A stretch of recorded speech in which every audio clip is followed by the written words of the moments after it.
નમસ્કાર ઉમેદવાર મિત્રો કાયમી શિક્ષક ભરતીને બદલે પ્રવાસી શિક્ષકોની ભરતી જોવા મળી રહી છે। આટલી જગ્યા ઉપર પ્રવાસી શિક્ષકોની ભરતી કરવામાં આવશે।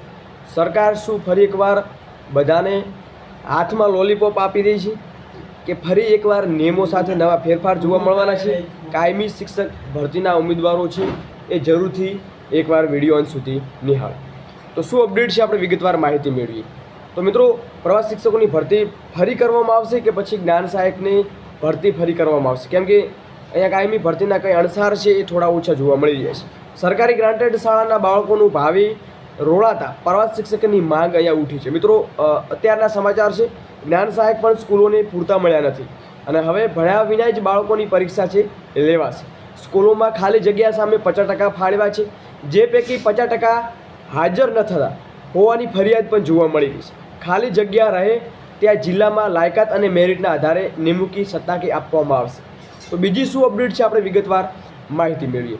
સ્કૂલોમાં ખાલી જગ્યા સામે મિત્રો જે ભરતીઓ જોવા મળી રહી છે, જેમાં શિક્ષણ વિભાગ દ્વારા પ્રવાસી શિક્ષક યોજના બંધ કરી 2 ગણા પગાર અને ગુણવત્તાયુક્ત શિક્ષકો મળી રહે તે હેતુથી ગત વર્ષે જ્ઞાન સહાયકો યોજવા લાગુ કરાઈ છે, પરંતુ સમગ્ર યોજના અમલીકરણ બાદ ગુજરાતની સરકારી અને ગ્રાન્ટેડ શાળાઓમાં બાળકોનું ભાવિ રોળાઈ ચૂક્યું હોવાનો આક્ષેપ જોવા મળી રહ્યા છે।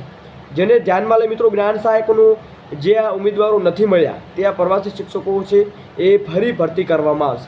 મિત્રો, કમેન્ટ સેક્શનમાં જણાવજો કેટલું યોગ્ય છે અને આવી જ ઇન્ફોર્મેશન માટે લાઇક શેર સબસ્ક્રાઈબ જરૂર કરજો, બેલ આઇકન પ્રેસ જરૂર કરો એટલે અગાઉની નોટિફિકેશન મળતી રહે।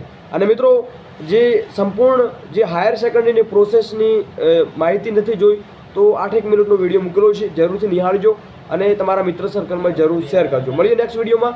જય હિન્દ, જય સંવિધાન।